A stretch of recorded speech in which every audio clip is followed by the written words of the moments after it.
Às vezes, tem gente que está dentro de igreja ou ligado a alguma religião específica, e muitas vezes a religião, verdadeiramente, ela enquadra a gente, ela encaixota a gente de uma forma que, em vez de nos aproximar de Deus, nos afasta. Essa que é a verdade. Eu não estou dizendo que toda religião faz isso, ou que todas as igrejas fazem isso, não é isso. Nossa religião, nossa reunião aqui é a parte disso tudo aí. A gente procura trazer inteligência espiritual, lucidez espiritual, de acordo com a palavra de Deus. Essa é uma mensagem de esperança, de fé, para despertar, fortalecer a tua fé em Deus. Às vezes, né, a gente está desanimado, tá, mas Deus não me ajuda, Deus não... Por que será? Por que será que às vezes eu quero fazer o bem e eu não consigo fazer o bem? Existe uma lei em nós, né, segundo a palavra de Deus, que atua de forma que puxando a gente para fazer coisas contrárias, do caminho contrário ao que Deus quer para nós. Muitas vezes, alguns sistemas religiosos, eles controlam, muitas vezes, os fiéis são controlados ali dentro daquela religião, dentro daquela seita, dentro daqueles rituais, ali são controlados e muitas vezes não tem ligação nenhuma com as coisas de Deus.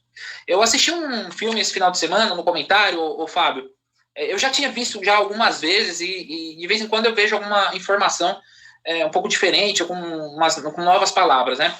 Talvez você conheça, talvez não.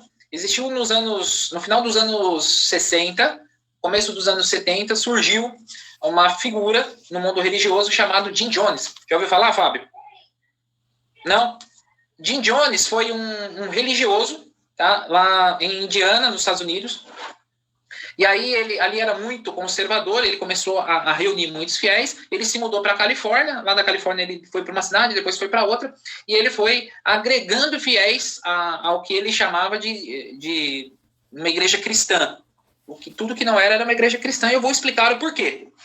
O que aconteceu? Ele começou a reunir os fiéis, e esses fiéis faziam toda a vontade dele. Ele se intitulava Deus, ele tinha relações com as mulheres, as fiéis dele de dentro da igreja.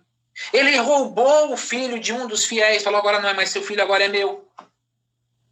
E ele fazia lavagem cerebral nas pessoas, de forma que as pessoas ficavam fiéis a ele, de forma que um filho, por exemplo, a mãe, você não está vendo isso, não, porque ele é nosso pai, ele é nosso guia espiritual. A gente precisa tomar muito cuidado com isso. Evidentemente que aqui eu vou trazer um caso extremo, nem todos são assim, mas se você buscar na internet, colocar no Google, eu busquei um vídeo para trazer aqui para você, mas ficaria muito longo, tá? Se você colocar lá Jim Jones, J-I-M, Jones, J-O-N-E-S, Jim Jones, ele promoveu o maior massacre, maior suicídio coletivo da história da humanidade, esse cara. Foram mais de 900 pessoas mortas, das quais 300 e poucas crianças, que foram mortas pelos próprios pais, amando dele, e depois as 600, para completar as 900, elas se suicidaram.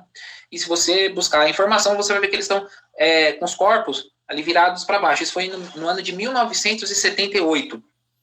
Então, ali ele promovia rituais, ele começou na Califórnia, aí o governo, justiça começou a ficar em cima dele, ele se mudou com toda essa turma, né, em torno de 3 mil pessoas, se mudou para Guiana, numa área de mata fechada, ele se mudou para lá e ele dizia que ali era Nova Jerusalém, e ali ele ia promover justiça, que todos eram iguais, mas ele tomava as mulheres que ele queria, ele fazia lavagem cerebral, ele escravizava as pessoas, ali ele fazia tudo isso. Então, se a gente não tiver uma lucidez, uma inteligência emocional, muita gente cai nisso. Me desculpe falar, a pessoa você pode virar e falar, nossa, mas a pessoa tem que ser muito burra para fazer isso. Desculpa a expressão forte, né? E não é. A pessoa ela é conduzida, às vezes, a isso pelo desespero, pela desesperança, por se sentir acolhida de alguma forma, por ter com a autoestima afetada, por ter vivido um histórico difícil de droga, de vício, de vida que não queria viver e queria achar um escape, uma saída, então a pessoa acabou entrando nisso. Então as pessoas na época, elas venderam seus imóveis, seus carros e foram para a Guiana com esse cara. E quando a justiça dos Estados Unidos ainda atuava ali naquela região, né, perseguiu, que algumas pessoas pediram socorro, algumas pessoas pediram ajuda, aí ele não tinha mais saída e falou, agora é a hora de todo mundo se suicidar. E foi o maior suicídio coletivo da história humana.